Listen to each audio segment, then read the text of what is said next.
Ahmedabad municipal corporation સફાઈ અભિયાનને લઈ અનોખી કામગીરી હાથ ધરી છે। એએમસીએ કચરાના કલેક્શનમાં નિયમોનું પાલન કરતી સોસાયટીને ઇનામ આપવાની જાહેરાત કરી, જેને લઈને ઝોન અને વોર્ડ પ્રમાણે હરીફાઈ યોજવામાં આવશે। હરીફાઈમાં જીતનાર સોસાયટીને એએમસી દ્વારા પ્રોત્સાહક ઇનામ આપવામાં આવશે। ત્યારે આવી જ સોસાયટીનું સન્માન મેયર પ્રતિભા જૈને કર્યું છે। શાહીબાગ વિસ્તારમાં આવેલ નીલકંઠ પાર્ક એક સોસાયટી છે, જે સોસાયટી છેલ્લા 5 વર્ષથી વધુના સમયથી સૂકો અને ભીનો કચરાનું અલગ અલગ કલેક્શન કરવામાં આવે છે, જેને લઈ કચરાના કલેક્શનમાં સરળતા રહે છે, જેને લઈને આ સોસાયટીને સર્ટિફિકેટ આપવામાં આવ્યું છે। ઉલ્લેખનીય છે કે એએમસી દ્વારા નાણાકીય વર્ષ 2024-25માં 10 કરોડની જોગવાઈ કરવામાં આવી છે। ત્યારે જોવું રહ્યું કે આવનાર દિવસોમાં કઈ કઈ સોસાયટી હરીફાઈમાં ઇનામ જીતે છે।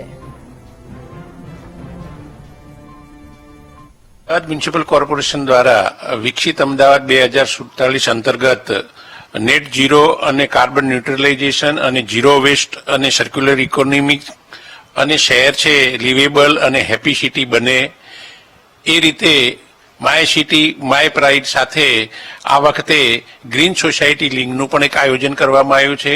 ગ્રીન સોસાયટી લિંગમાં શહેરની સ્વચ્છ અને ગ્રીન બનાવવા માટે સોસાયટીઓ અને રહેણાંકોના યુનિટો વચ્ચે વોર્ડ વાઇઝ, ઝોન વાઇઝ અને શહેર વાઇઝ સ્પર્ધા થશે અને આ સ્પર્ધાની અંદર સફાઈ છે, પ્લાન્ટેશન છે, સોલાર રૂફટોપ છે, એવા વિષયોને આવરી લઈ અને સ્પર્ધા થશે અને એ સ્પર્ધાની અંદર જે આવશે પહેલો, બીજો અને ત્રીજો નંબર એમને best ward, best zone wise એમને પુરસ્કાર પણ આપવામાં આવશે। મારા સભ્યો અને જે કર્મચારી કામવાળા આવે છે એ ભીનો કચરો અને સૂકો કચરો જુદો લઈ જાય છે। અમે પણ ઘરેથી ભીનો અને સૂકો કચરો જુદો ડોલમાં નાખીએ છીએ।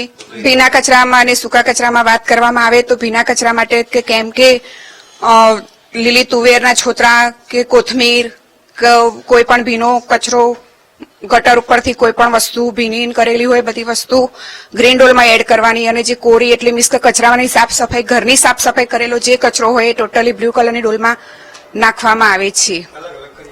અલગ અલગ કરીએ છીએ અમે।